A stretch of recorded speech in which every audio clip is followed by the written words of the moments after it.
but we want the fly to plop on the surface and not move it. You can twitch it a little, and maybe if a fish sees it and you see that the fish sees it and it's moving towards it, you do not want to move the fly. They will eat it. They're either going to eat it or refuse it. Most of the time they'll eat it. Welcome to the Destination Angler Podcast, the podcast for anglers who travel. And I'm your host, Steve Haigh. We go right to the source, the local guides and experts, to build your knowledge of top fishing locations around North America. It's a big world out there. Now go and fish it. I'm going away for a while,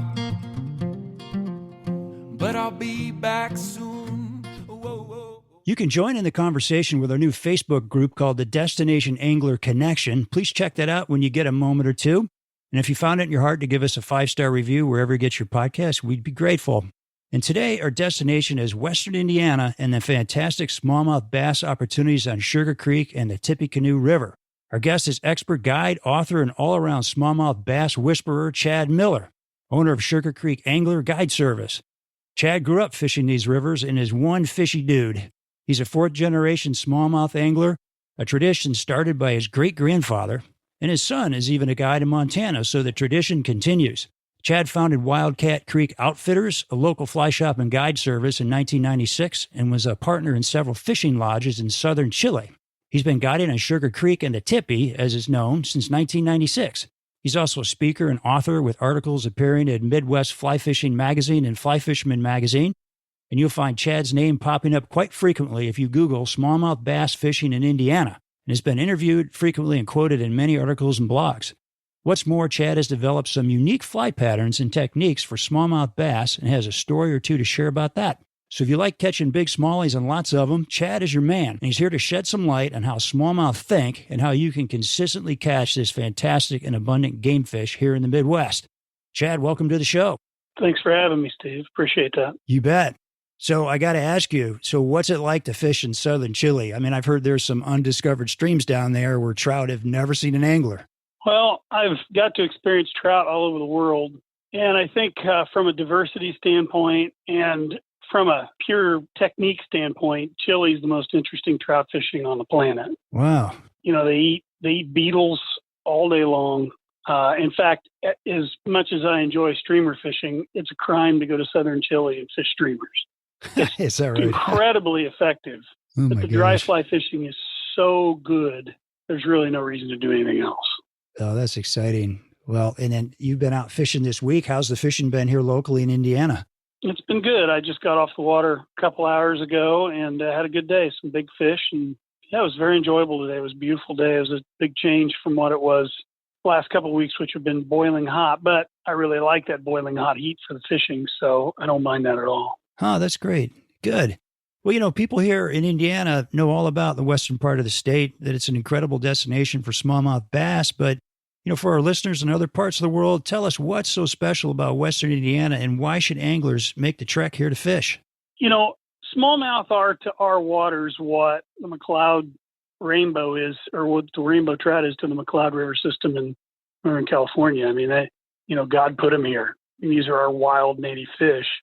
But specifically about Western Indiana and Indiana in general, Indiana has the Wabash River, which is the longest free-flowing river east of the Rockies. Huh. It's 463 miles long in Indiana, and it drains 2/3 of the state. So there are literally hundreds of tributaries to this river system.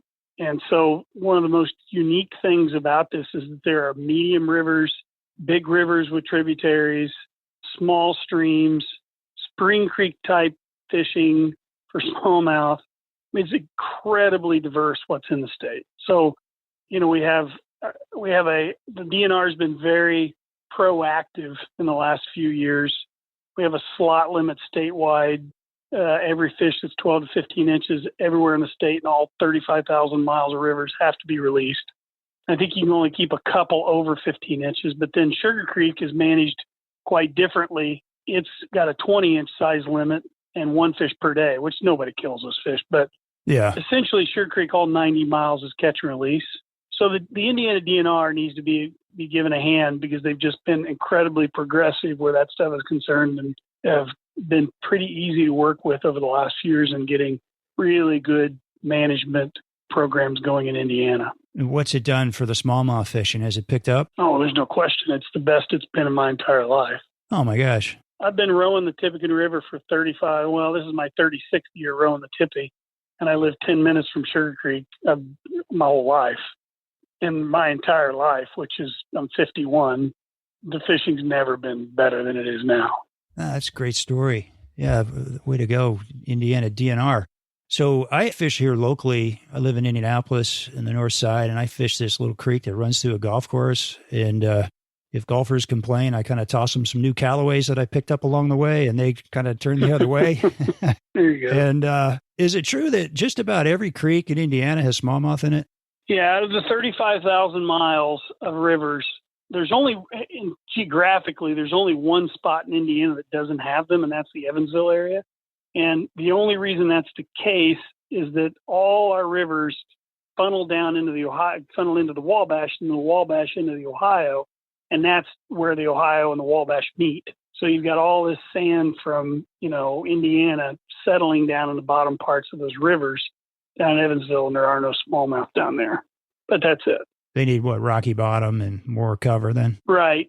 Our fish, we have the continental, north-south continental divide that goes to the northern part of Indiana, right through South Bend, actually. And all those rivers flow north into Lake Michigan and actually Lake Erie as well. People don't realize that Indiana has a tributary to Lake Erie. And all those rivers have smallmouth in them. And then we have rivers going to the Illinois River system and the Ohio River system. So we have smallmouth going in 4 different directions in the state. Yeah, we're kind of loaded, aren't we? We are. Pretty much. Well, tell us about Sugar Creek and Tippecanoes. Start wherever you want. Character of the water. Just give us an overview. Sugar Creek is a really unique place, and not because it's being managed for trophy fish. That helps. But it's unique in the sense that out of the 90 miles of Sugar Creek, it's almost all wadable and almost all floatable. Oh, nice. At certain times of the year. And because it's a freestone river, we have these, obviously because of rain, we have different heights and different seasons. So at the beginning of the season, I could be guiding at 1,500 CFS using full sinking lines and big streamers. And by August and September, it's terrestrial season in the Sugar Creek's 35 CFS, and we're sight fishing to big fish with small flies on the surface. So you have this bracket of fishing from the beginning of the year to the end of the year that's drastically different. So it fishes like, you almost feel like you're steelhead fishing in the spring, and you feel like you're fishing the Henry's Fork in late summer through early fall. So it's very unique where that's concerned. It's also really clear most of the year. Yeah. So sight fishing is something you can do almost all year long. It kind of really kicks in August and September, but sight fishing, almost every fish you see through the year, you see eat the fly. You see the fish come to the fly. As long as you're fishing something, up in the water column, swimming flies or poppers or things like that, you see the fish come and eat the fly. No, that's fun. So it's so unique where Sugar Creek is concerned, and that the flora and fauna is different than any place else in the state. It's not just the gem of Indiana, it's kind of a gem of the whole Midwest. So that Sugar Creek's unique from that standpoint. I've been on, Sugar Creek, like I said, I think I told you I only live 10 minutes from it. So I've been on it. And then the Tippecanoe River, this is my 36th year of rowing the Tippy, 24 of those years guiding. Well, that's not completely true. I retired for a few years in between there to run my store better, but I took a little break. But anyway. And a good store it was. No, thank you. I appreciate that. We worked really hard to build that company. Yeah. The Tippecanoe River, I've been guiding since I was since I was 15. And it's gone through some significant changes over the years. When I started fishing it with my dad back in the 80s, nobody fished the Tippecanoe River. Nobody. It didn't have a great reputation. It just was a big river that I could go on a Saturday and Sunday in the middle of the summer and nobody would be on it. Why is that, though? Why didn't they fish it back in the 80s?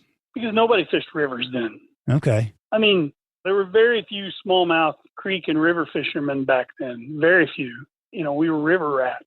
Most of the, terms of bass fishing, largemouth bass fishing dominated the 80s and 90s with tournament fishing and reservoir fishing, things like that. I mean, nobody paid any attention to these fish. When I first started guiding in '96, there were hardly any smallmouth fly fishing guides in the whole country. Right. But anyway, the Tippecanoe River is the 6th most biologically diverse river in the United States, according to the Nature Conservancy. So everything lives in it. And I mean everything. Everything from hybrid stripers to big smallmouth, spotted bass, very few largemouth, but there are some in there. I mean, crappie, bluegill, every panfish you can think of, walleye, sauger, muskies, northern pike. Wow. And then the other endangered stuff like the mussels. There's 6 species of endangered mussels on the Tippecanoe River. There are endangered darters. There's a Tippecanoe darter. It is an incredibly diverse river. It's fed by 88 natural lakes. So it's the river of lakes. Yeah. And it's 183 miles long. I only guide about 20 miles of it, which are below the dams at Oakdale and Schaefer, which is Norway. But in terms of the whole river, it's really a pretty incredible river. Yeah. And it flows through a bunch of public property, like there's Tippecanoe River State Park. Yeah, it's up in Winnemac. So people can get in there. And then the Sugar Creek flows through some nice state parks as well, too, right? Yeah, Shade State Park and Turkey Run State Park. Yeah. So people can get in there and fish. And you're saying that most times people can wade this just as easily as they can float it, huh? They can. In the spring, you can't really wade it in the spring. A little big.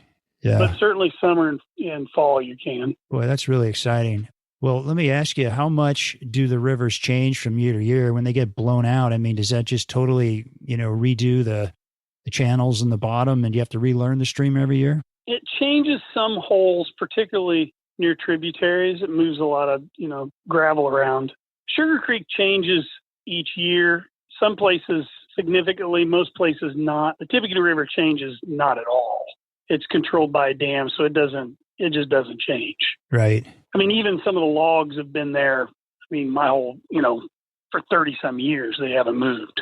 Your logs are your business partners there, right? Holding fish. Oh, in the Tippy they are. It's all about the wood. Is that right? Oh, interesting. I was up on the Tippy, actually on Lake Schaefer, which is behind one of the dams, and just messing around. There was the hex hatch was coming off, the big Hexagenia limbata hatch, and we were just fooling around the dock. My buddy caught a 20-inch smallmouth right next to the dock, right on top, man. That was pretty fun. Yeah, that's pretty cool. That happens each year up there. It happens actually in some of the tributaries as well off the Tippecanoe River. I've experienced that, and I won't mention them by name, but there's a bunch of small tributaries that go into the Tippy above the lake, and those hexes come off every year in that sort of sandy, silty areas. Do you hit that hex hatch pretty hard? I mean, is that a good one for people to key in on? No. Not really? Not on the Tippy. Not in the lower Tippy. No. Plus, it's at night. I'm not going to fish at night. Got better things to do at night, right? That's right. Well, good. Well, let's talk about you a little bit. So what's your story? You started the fly shop in 96 and you got into guiding, and you were one of the first guides, if not the first guide in Indiana.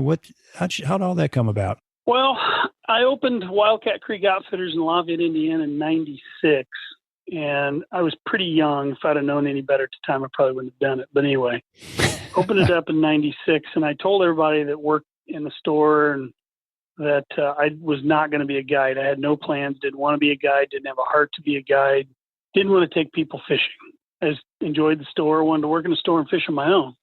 I sure didn't want to watch people fish. So I didn't want to be a guide. And Dave McCarty, who at the time was the Indiana editor for Midwest Fly Fishing Magazine, which was a great publication. Tom Helgeson owned that, and I really miss Tom. He was a great dude. And he came in and called me or something, I can't remember, and he said, "Hey, I'd like to do an article about you. I heard you grew up on Sugar Creek and Tippecanoe River, now you own a fly shop. Well, I'd like to do an article about you." I said, "Oh, yeah, sure, that'd be great." Yeah. So we actually fished the Tippecanoe River and Sugar Creek in one day, believe it or not. Really? Yeah. So anyway, he writes the article and it comes out, and kind of exciting at the time. I'm 27 years old and new fly shop hunter. There's an article out on me, and I thought, this is great. What I didn't anticipate was that people would start showing up in the store and asking for trips. Huh. And the first day it happened, 2 guys were in, and I told one of them, I said, "I'm not a guide. I'm not taking you fishing. Here's a map. Here's some flies. you'll be fine. Yeah. And the other guy that was in there would not take no for an answer. Just wouldn't take no for an answer. And I said, look, I'm not a guide. I've never guided anybody. He said, well, I read this article and Sugar Creek, right? He said, I've always wanted to fish it. I said, yeah. So he's, I didn't even know what I was doing. So I took him fishing. It was September of 96. And I kept him out till like dark because I took him fishing the way I went fishing. I went in the morning and I just fished all day. All day. And he caught fish. Yeah. And I thought, well, this seems like something I could actually do. Maybe I should rethink this. Well, that was the beginning of my guide life 24 years ago. And I found out that I actually did have a heart for guiding and enjoyed putting people on fish. And really, guiding made me a better angler over time because I got to develop ideas about the fish and techniques and fly patterns. In terms of flies, you have to remember in 1996, there were hardly any smallmouth flies. Yeah. There was, Clouser minnow, Clouser's crawdad. There was Whitlock's near enough, Whitlock's poppers. Harry Murray had a couple of flies. Most of the flies we sort of, like woolly buggers and things turned into hellgrammite, which Russell Blessing's woolly buggers are hellgrammite anyway. But so really, I didn't have a lot of flies to go to. I had a lot of woolly buggers and sneaky petes and things like that. But there was, there weren't any. In fact, there weren't even many trout streamers then, anything like that. The world is very different today. So the guiding continued and expanded and grew. And, I probably wouldn't have a career if it wasn't for Sugar Creek. I sure wouldn't have had fly shops and eventually lodges and anything else that's come my way over 24 years I wouldn't have had if it wasn't for that guiding. That time I took that guy out, I don't remember. I'm so embarrassed I don't remember his name. It's written down someplace, but yeah, he may still not even be around. I don't know. Maybe he'll call you. He'll hear the podcast and call you. Yeah, I'm the guy. Maybe, but it changed my life. Well, no kidding. You like it now, huh? That's great. I didn't think you would. That's fantastic. Chad, what about, just briefly, how did you get into the lodge business in Chile? That's far afield. Well, I was a customer for many years at Cinco Rios in Estancia del Zorro, and I was really close friends with Jay Bergen, who was the partner, the American partner with Sebastian Galilea, and he had gotten a little older and wanted to sell it, and I wanted it, and he wanted me to have it, so we got together and did it, and that's great. I sure don't regret that. It was a really good time. I love it down there. I love the people, and it's a pretty special place to me. I miss it dearly, but I'm going to be heading back down here in the next 18 months or so. I'll be going back down. Actually, I could be going down there earlier, but I'm sort of reorienting myself back to southern Chile again. Neat. How's your Spanish? Not very good. If I'm down there for a couple weeks, I start to get it again. And then I leave. If I just stay down there for a few months, but that isn't going to happen. Right. Yeah, you got a family and everything. Yeah. But what a great place to go in the wintertime up here. I'm assuming that's when you're going down there in our winter. Yeah, it was nice to experience Chile in the southern and spring, or experience spring and summer twice a year. It was really nice.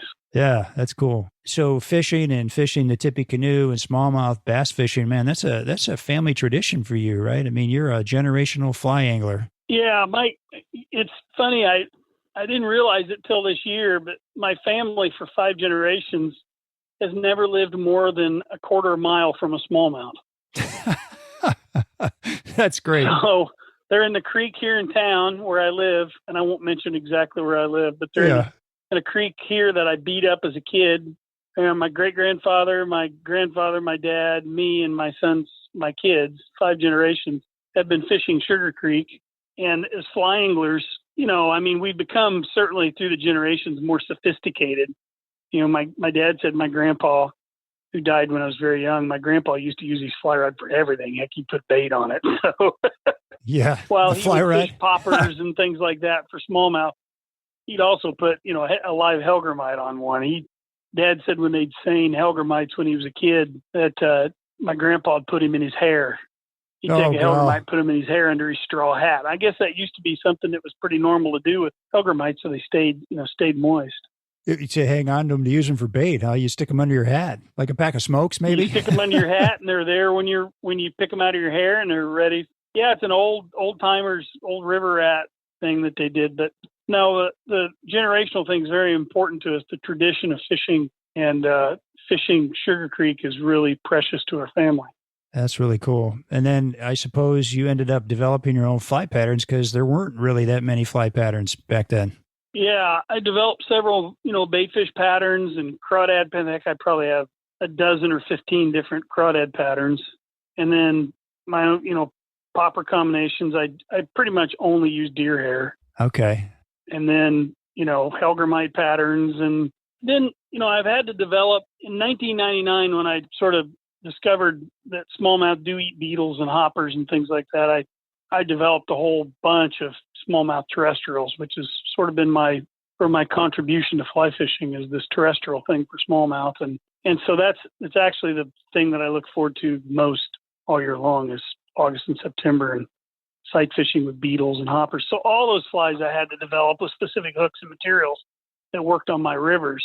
In fact, a couple of those flies, the wildcat streamer and the rattle and dragon, I have articles in Fly Tire coming out over the next few months. No, that's cool. On those flies. So okay. Yeah, but I only fish Monday. I think I told you the only fly I fish that's not mine is the half and half, and that's it. The rest of them are all my patterns. Yeah. Yeah. And we were talking about a lot of the traditional patterns on an episode just a couple episodes ago on the James River in Virginia. So Alex, my guest, then really got into some of the more traditional ones. So if you guys listeners want to hear about that, that'd be a good show to listen to. Let's talk about smallmouth and just their living and feeding habits. So these fish are much more complex than most people think, right? Yeah, I think it varies from river to river. But yes, they absolutely are. They're sensitive to conditions, and obviously forage events sort of drive the fishing. So I break the season down into forage events. So early in the year, it's bait fish pretty much. It can be crawdads too early, although that isn't a primary food source for them early. That tends to happen in the summer when they molt around 4th of July. But it's bait fish early. Then it sort of transitions into, well, really the bait fish kind of go for quite a long time. We change up how we fish them. We might fish them on sinking lines and sink tips early, and then we'll go to swimming flies through the season and fishing in heavier cover, sort of hanging those flies in the strike zone as long as we can, and then transition to poppers. And then we transition in the summertime. A lot of things can happen then. You could still have bait fish going strong, but then you've got crawdads happening. You've got dragonflies, which is absolutely the most underrated aspect to fishing smallmouth is adult dragonflies. Then you'll transition into terrestrials. So there's sort of these, and then back into fall, you'll go into another bait fish binge in the fall. So there's these events that are driven by conditions and forage that sort of match up. So you have the right water and the right forage, or the water conditions drive the forage aspect of what smallmouth are doing. In the spring we have high water, and big smallmouth have less inhibition in high water. So they tend to chase big bait balls or hide in areas of heavy cover in high water waiting for bait fish. So they're keying on those. As the water gets lower, that becomes harder. You may have to downsize your flies and lengthen your leaders, even with bait fish patterns, for that to continue to be effective. But for the most part, it's condition driven, but those conditions are seasonal, and that's what drives those forage events. Okay. Oh, that's really interesting. These fish are lean predators. I mean, they're sort of built to live in moving water as opposed to a largemouth that really is more of a still water. Is that correct? Yeah, smallmouth in terms of behavior, I think the misnomer is, and I've heard trout guides say this, and I always kind of giggle, and they're just poking me for the most part, but they'll say things like, well, smallmouth will eat anything. Well, that's partially true. The problem is that they'll eat anything, and that creates a problem because they can become, particularly in lower water, extremely selective about what they eat, size and forage in general. Huh. So because they're pretty diverse in what they eat, they can be pretty tough. And at times, the difference between success and failure is razor thin. It could be just the length of your leader. So they're so much more complex than what they're given credit for. And that for example, the two rivers I guide, the Tippecanoe River and Sugar Creek, they vary drastically in how they eat. And it's got a lot to do with forage. I mean, on Tippecanoe River, there's a lot more shad. So those fish eat bigger minnow patterns. On Sugar Creek, they don't have a lot of shad. It's mostly black-nosed dace and redfin chubs. So you end up having, fish that eat smaller flies. Yeah. So, matching those sizes. Now, today we used 5-inch. We had a little higher water. Today we used 5-inch minnow patterns and ate them great. So a lot of that has to do with the water and the clarity. You can go bigger depending on that. But for the most part, the forage in those rivers are very different, so they eat differently. Yeah. The Tippecanoe River tends to be very crawdad oriented in the summertime. Where Sugar Creek, even though it's very rocky and there's lots of crawdads, the smallmouth really live on bait fish. So, you have two rivers at the same time that aren't that far from each other that fish very differently from each other. And it's because the smallmouth have adapted to those waters. Our smallmouth eat dragonflies and damselflies. And I had a guide once and a writer in my store back in the 90s, give a demonstration in the store and said emphatically that smallmouth don't eat dragonflies or damselflies. I'm like, well, I know they do. I've seen them do it. I catch fish with them in their gullet. Well, it didn't happen on his water. So he was emphatic that it didn't happen. That's really an unfortunate way to look at smallmouth. They're much more diverse than that. They eat a lot of different stuff depending on conditions. So you've really, smallmouth are in the greater Mississippi River drainage, correct? Correct. That's their natural range and Lake Ontario, they think. And Lake Ontario. That's the natural range. So all these coastal fisheries, those fish aren't actually native in any of those coastal rivers. They put them in there. A lot of what you're saying, some of these tips and techniques would apply, but a lot of it, you got to get in there and get dialed into your own river system, don't you? To a certain extent, that's true. I think, for example, the terrestrial thing that happens here in August and September, I suspect that it happens in a lot of places, but people just don't understand what their fish are doing. I'll never forget the first time I saw a smallmouth actually eat a Japanese beetle. So it was 1999, and I was floating with a very good customer. His name's Wayne LeMade, and I floated with him. It was 99, and it was August of 99. It's the first time I'd ever had a boat. So the first couple of years I guided, it was just forced marches, people waiting. I didn't even know if you could put a raft or a drift boat on the river. Yeah. And I got a raft, and we started to float. And I remember that August day, I ran over, I don't know how many big fish sitting in the middle of the river. I was so frustrated.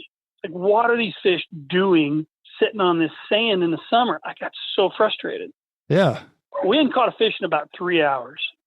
So I remember we anchored below a bridge, and I was fixing these flies leader. And I looked down, 10 feet from me, and there were two smallmouth sitting on the sand. I'm like, Wayne, what are those fish doing there? Right. And I watched a black dot float towards them, and one fish was probably 17, 18 inches, tipped up, came up, and dimpled the surface like a trout, and ate that beetle and went back down and waited for the next one. I said, Wayne, I just saw a smallmouth eat a beetle like a trout. What's up with that? Yeah. So I rummaged around in my box, found a foam predator, and put it on. I can't believe I even had one in my box. And he made a cast and hooked a fish on the very first cast, and 4 other smallmouth were trying to take the fly from me. And I thought, oh my goodness, my life changed. Yeah. It absolutely drastically changed in 1999 and how I saw smallmouth. Yeah. And we went down that bank and we caught fish after fish after fish. With Japanese beetles. We would catch them, and their gullets were just full of them. So I thought, okay, how am I going to do this? So the very first fly I ever developed for that was called the bass beetle. I still use it today in some form or another. And then all the hoppers and different beetle patterns and stuff happened after that. Yeah. But we developed, the leaders for it, techniques over time, how to sight fish for them, how to find them in the river and where they were at. And they're always in places that you wouldn't believe they'd be in. 95-degree heat and no clouds, and in the middle of summer sitting on sand, dimpling the surface. So, developed this whole idea about how they ate. There's 3 different types. There's grazers, there's structure fish, and there's, I can't remember the third one. Anyway, we developed this whole way of thinking about smallmouth and terrestrials as opposed to something you did every once in a while. it became the thing we did in August and September. And for a 10-week period, I fished terrestrials and literally nothing else. We don't, for 9 or 10 weeks, we will catch every single smallmouth on a hopper or beetle, and we won't ever fish subsurface for those 9 or 10 weeks. Ever. No kidding. Wow. So that's it's fun. a reliable event, just like I was talking about how smallmouth are sort of forage event driven. Yeah. If you're thinking about your river at certain times of the year and you're frustrated about what the fish are doing, they may not be doing what you think they're doing. And my guess is people who get frustrated in low, clear water in August and September fishing for smallmouth aren't paying attention, like I wasn't paying attention. Huh. They are there's a purpose to what a smallmouth does all the time, 24/7. They don't do anything without a purpose. They're instinctive animals that take advantage of forage. And yeah, true, they'll eat a lot of different stuff, but they're very specific about what they eat when they eat it. So people will come to me and say, oh, my smallmouth are like zombies in the middle of the river. Heck, you can hardly spook them. Well, you're probably right, but they're not zombies. Yeah. They're fish-eating beetles. And so you can take some of the things that I've done over the years and maybe apply them to certain rivers. And certainly there's things I could probably apply from other rivers. But yeah, I think smallmouth are the same everywhere, but their conditions bring out a part of their, their genetic code or their adaptability. Sure. The conditions in different rivers bring out a part of that in that fish. So they may act differently. They may eat different things at different times. So just paying attention and spending as much time in the water is a really good idea. So when you're fishing these terrestrials like Japanese beetles and hoppers and whatnot, how are you twitching that fly? Are you varying that? Very little. No, we don't want to move the fly very much. So the thing I have to retrain people when we fish terrestrials for smallmouth is that people see a fish or see a likely holding spot and they want to cast the fly past the fish and move the fly to the fish. Or I'll put it, 5 feet above it and float it down to them. No, that's not going to work. The chances of them seeing the fly are slimmer. I like to hit the fly on the head. Now, if you see a fish in the middle of the river, you don't want to hit him in the back. You don't want to hit it behind him because they'll spook him. But if a smallmouth can see the fly hit the surface, more than likely they're not going to be spooked. So we look for those fish or look for those likely areas of flat rocks, lonely rocks, wood, sometimes sand if you can look ahead and see a fish. Yeah. You want to hit the fish on the head. You want to hit it 6 inches, 12 inches ahead of him and give that fish a chance to come up and eat the fly. And typically during that time of the year, the water is very low anyway. But we want the fly to plop on the surface and not move it. You can twitch it a little. And maybe if a fish sees it and you see that the fish sees it and it's moving towards it, you do not want to move the fly. They will eat it. They're either going to eat it or refuse it. Most of the time they'll eat it. But a twitch may move a fish. But it's more likely you pick up the fly and you plop it back down 3 or 4 feet down the bank. The plop is the most important thing. They see things plopping on the surface all the time, especially during that time of year when there's beetles and hoppers. And you're sight fishing to most of these fish in the late summer or in the summer, right? Absolutely. I'll see them on rocks. I'll see them hanging under foam and tributaries. I mean, smallmouth fishermen hate me saying this, but I don't think they act like trout. I think that trout and smallmouth act alike in certain situations. So it's not like one is borrowing something from the other fish. They're just river fish and they set themselves up to forage. Yeah. And, big smallmouth late in the year are less predator. They are predator. That's the wrong thing I want to say. They're less meat eaters. Yeah. In Sugar Creek, for example, than they are bug eaters. They eat bugs all day. Huh. Later in the year, they switch over to bugs more than... Later in the year. Absolutely. Okay. If you come in low water during terrestrial season and you throw a big fly at those fish, you can forget it. It's done. It's over. They're not going to eat. You put them down. So if a smallmouth sees you, right, have you just put that fish down or, like a trout? If he sees you, forget it's over with. Oh, it is. Okay. Same as a trout then. Yep, it's over. How would you compare the fight of a trout versus a smallmouth, same inch long fish? Oh, I don't know. I think as long as they're wild fish, they fight equally hard. Yeah. Smallmouth anglers will say things like, well, if you took a 15-inch smallmouth and you tied a 20-inch rainbow to it, the smallmouth would drown that rainbow. Well, if it's a stalker, it might. But a wild rainbow? No. I mean, I've caught wild rainbows in Kamchatka that will literally yank the rod out of your hand. Oh my gosh. So no, I don't think that's probably true. But smallmouth, wild smallmouth, just fight to the death. They are they are so tough. Oh yeah. Yeah, I caught one the other night in my little creek on that golf course, and it was 15 inches, and man, that thing got airborne. It was a fun fish. A 15-inch smallmouth is a heck of a fighter. Yeah, they are. They're tremendous fish. But I've caught smallmouth out of ponds and lakes that don't fight that well. Oh, really? Yeah, I mean, I contend that it's really about the wild aspect of that fish. That's why they fight like that. The things that a smallmouth has to do in a river to survive. Yeah. I mean, it's against all odds. That's just the truth. If it's in a tailwater, it's easier. But in a freestone stream, those fish have they have survived a lot, and they are tough as nails. They got to work for a living. Yeah. Well, talk about where smallmouth like to hang out. So we're getting a little bit of that, obviously up against the bank. You're talking about sitting on the sand, and say more about where you find smallmouth in rivers. Well, there's certainly, again, that's going to vary from river to river. I mean, I know rivers that are mostly sand that have smallmouth in them. Now, those are typically rivers. I can't speak for all of them. Those are typically rivers where maybe they have migrating smallmouth, where they've come out of a reservoir and they spend the summer chasing bait in sandy rivers. That can happen. But in terms of a smallmouth that lives in a river all year long, I mean, structure is extremely important. And you've got to have rocks, or you're not going to have bugs and you're not going to have crawdads.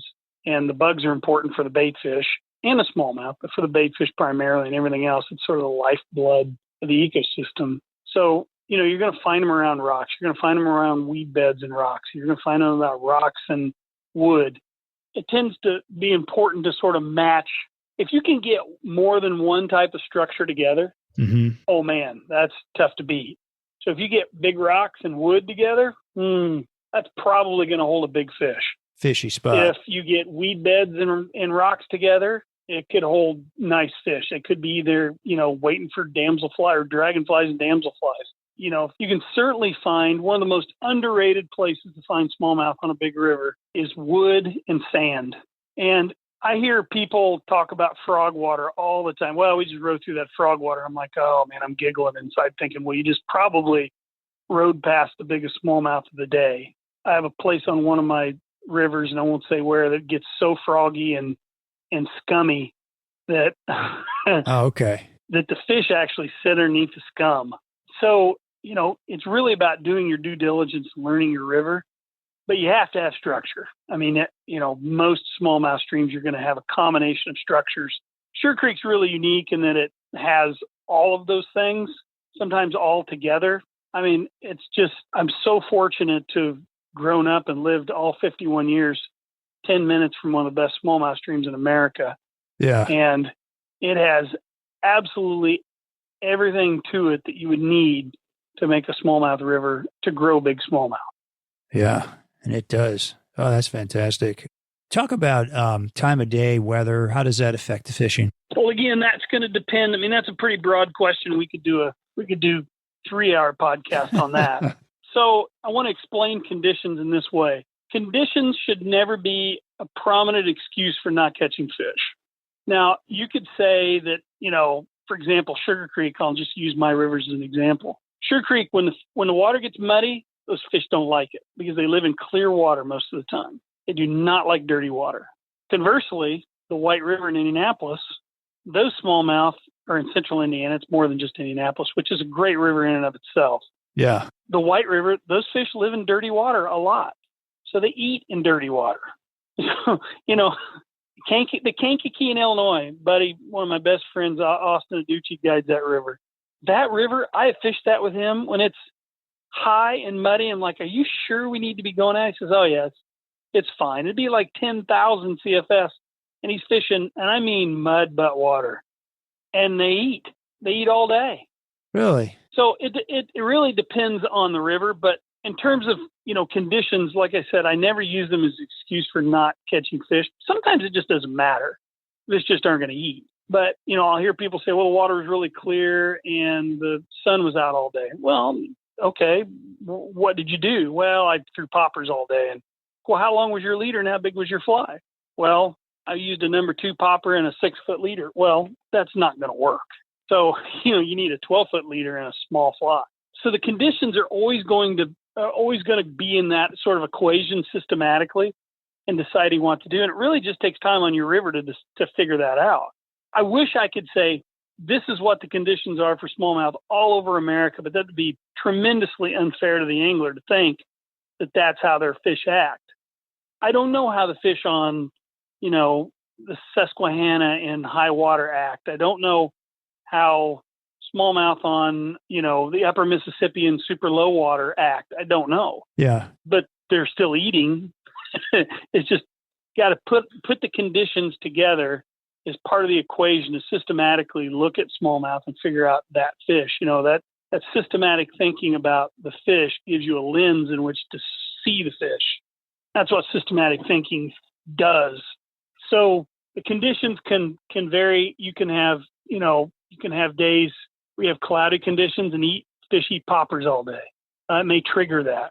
Low light conditions can trigger big fish to eat poppers on the surface.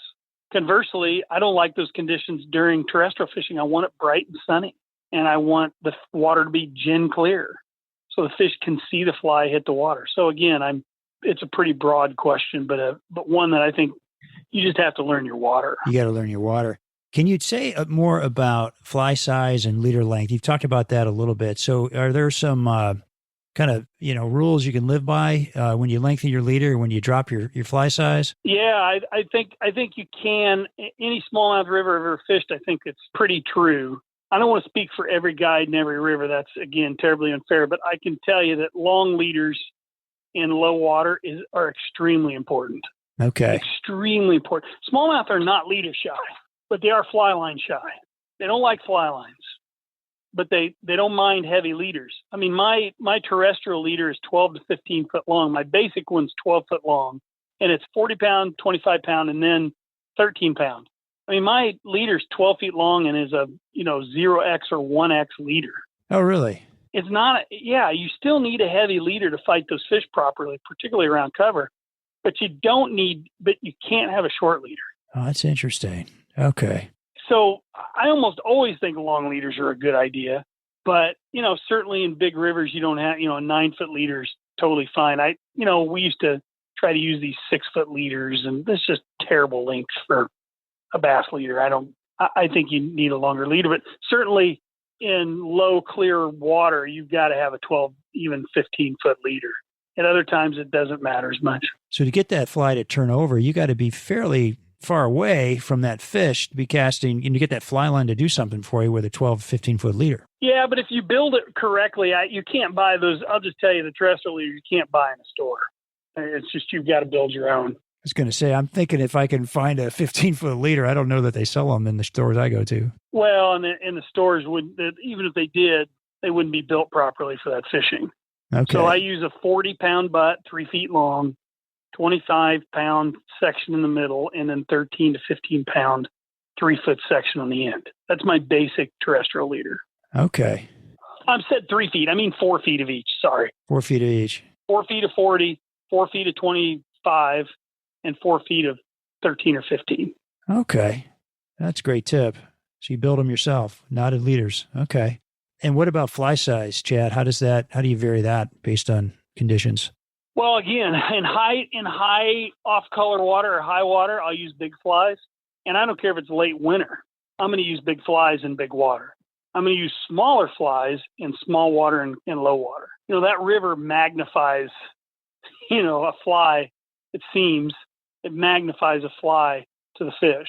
It doesn't, but that fly looks a lot bigger to a fish in low water than a big fly in high water. You get what I'm saying? Plus, you need to use a big fly so those fish can actually see it from a distance in high water. You got more water to cover in high water. So that big fly, shallow water, thin water, or small fly, thin water, big fly, high water, it doesn't matter what the situation is in season, I'm doing that. Okay. How much does color matter? Well, it matters a lot. In clear water, I like lighter colors. In dark water, you're in muddy water, which I don't fish much. I like dark colors, but those chartreuses and fluorescent colors in stained water can be very effective. And I carry that all the way through poppers too. Oh, you do? Okay. Can you talk to us a little bit about the the patterns that you've developed. And just for the people listening, we're going to put some pictures of these on my Facebook page, the Destination Angler Facebook page. So be sure to check that out after you listen to the show. But yeah, if you could walk us through some of those patterns, we'd love to hear about those. The Wildcat streamer was developed in the late 90s as a black-nosed dace pattern. I really didn't have a good black-nosed dace pattern available to me. You could take a clouser and do it in black and gray and add a little purple to it, kind of thing, and it worked. But the Wildcat streamer is specifically designed to be a black-nosed dace. And then all my crawdads vary in material. I have crawdads I like to bounce on the bottom, but I also have crawdads I like to cover water with. So I'll have some, like the stripping dad is a fly designed to be stripped and cover big, expansive rock flats. Cool. So I think, I've developed crawdads based on the conditions or the situation, water type I'm going to fish them in. Yeah. And then coloration matters. You've got different colors for different crawdads at different seasons. And I do pretty much stick with that, although I'll vary it depending on the water quality. Mm-hmm. And then flies like the rattle and dragon, the dragonfly pattern on the surface, and all the terrestrials. But the fly lately that I've worked on, I'm still developing flies. I'm really happy with the new fly I've developed called the SCS.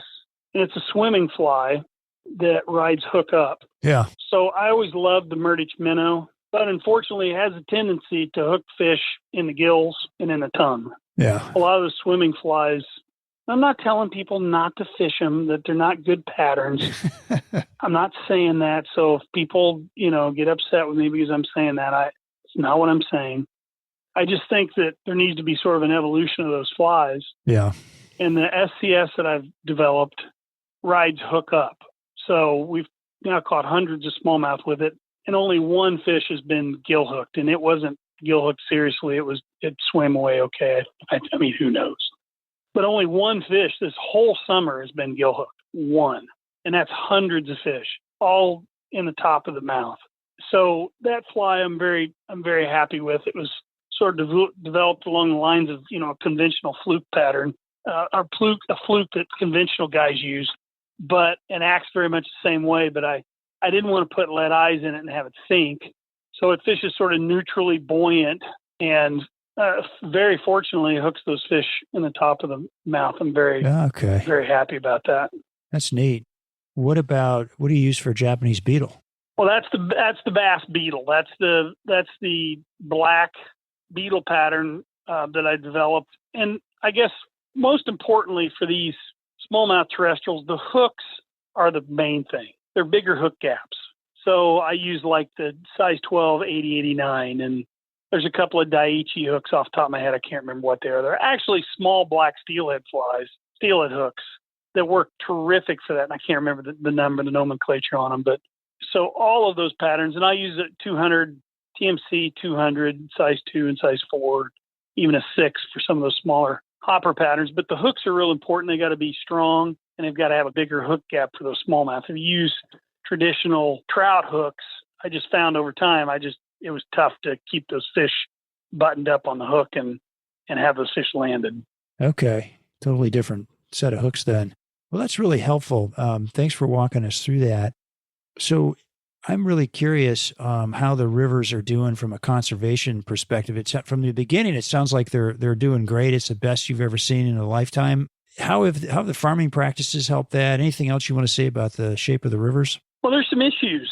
And I think they're going to become bigger issues in the future. I think it's just starting. Grid tiling has become all the rage with farmers. And let me just say flat out from the beginning, farming put clothes on my back. Not only did we have a generational fly fishing tradition, we also had a slaughterhouse for 5 generations. And so, farmers around here, we killed their beef and hogs. From my great grandfather down to my kids even worked there. So I love farmers and I love what they're about. And I don't want to hurt farmers. I want to work with farmers. But I think this grid tiling thing is a tremendous problem. It's pushing a lot of water in the creek, sort of like sticking your finger on a hose, and spraying. And it's moving a lot of sediment, more than I've ever seen. So I want to, there's some things that there's a group of us that's going to possibly work on some things where that's concerned. I think that's an issue. I think the carp issue is gigantic. Oh, okay. And it's not just the silver carp and the big head carp, the ones that jump. It's the grass carp too. They're all dangerous, but grass carp are incredibly destructive. Yeah. And people put them in their ponds and in the lakes, and they control the weeds. Problem is they don't stay there. They don't want to be there. And so now they've gotten into all our river systems, and they eat 50 to 300% their body weight every day. Oh, really? They don't absorb all that. Half of it goes out the back, so to speak, and creates all sorts of issues with organic matter in the river, algae blooms, you name it. The Tippecanoe River has thousands of them. It's a problem. And I don't think, honestly, and I may shame some people, I don't want to see somebody catch one on a popper because they'll eat them. Those grass carp will eat a popper. I don't want to see pictures of them with grins. Either you're a smallmouth conservationist or you're not. Yeah. And those fish are horrible. And I think every one of them should have a arrow stuck in their head. And so these carp we have got to do something in terms of mitigation. People say, well, they're here and eventually they'll naturalize like common carp do. Well, common carp did naturalize, and they can be destructive as well. Yeah. But there's a lot fewer of those than the other carp. So there's some things that people are starting to figure out on them. They migrate to certain areas, and I know one river in Illinois where they netted tens of thousands of them literally and drug them out of the river. So they go to places in the river, and I think there's a chance to at least mitigate some of the damage. Probably won't ever kill them all. Right. But boy, it would be a relief to see a lot of them dead every so often. So those are conservation issues that I think if smallmouth anglers aren't involved in, then they're just users and they're not contributing anything. Yeah. I feel pretty strongly about that. I mean to sound real opinionated about it, but it burns me that I've worked, me and other people have worked tirelessly for decades to get these fisheries to where they are now. And to see people just use them and not contribute by being involved in conservation, or at least not fighting us on it. What can people do, for instance, about the carp? Like, what can I do as a fisherman? Well, kill them when you catch them. Okay. Kill them. By law, they're supposed to be killed. You can't re-release it. You're breaking the law by re-releasing one into the river. Okay, I didn't know that. And people say, well, you can't kill them and throw them in the river. Well, no, you can't, but you can throw them up on the bank. Right. Let the raccoon eat them. Sure. So, and then people are going to get upset about me saying that too. Well, that's illegal too. Well, okay. I just don't think they should breathe air. Yeah. So that's the first thing. At least do that. Don't contribute to the mess and act like they're cool. They're not cool. Mm-hmm. And then I think we're going to start a mitigation project. I hope that smallmouth anglers are going to be involved. I hope I get done guiding in October. There's going to be a new plan on some of these things we're going to go to the DNR about and the state about. And there's going to be some good people involved in it. And I hope the people jump on board and we've got something very special. Yeah. The worst thing to do is to think that it's always going to be here, because it won't. I'm telling you, Sugar Creek and the Tippecanoe River did not have good reputations when I was a kid. There was a reason. Sugar Creek had fish kills because of a hog farmer. He's now gone. And they didn't have good reputations. Well, they do now. And I don't want it to ever go back the other way. So I'm pretty passionate about conservation of these fish. That's great. And maybe you can keep us posted about the mitigation project. And I'll be sure to. I will.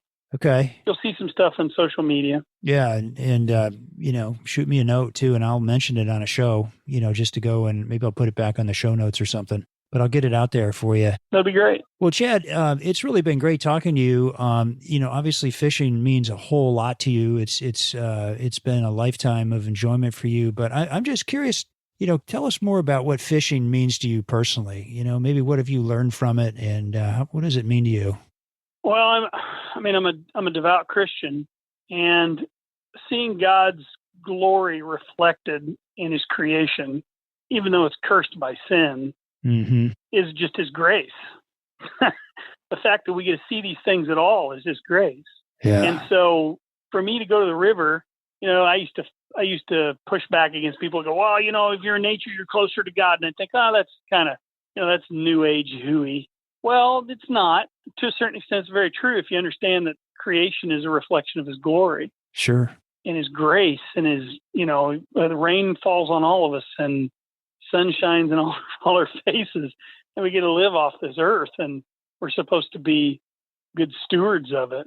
So from fishing from that standpoint, that's the number one thing, and that's the glory. Number one thing should be, glory to God. The lesser part of that, and it is lesser, is my family tradition, and that's again God's grace in my life, my family's life, and that we get to experience this. And I can't imagine what my life would have been like to not be born this close to these rivers. Yeah, right.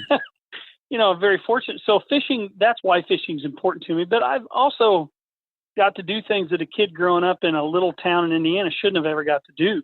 I've been on 5 continents and fished for fish from golden dorado to, giant trevally.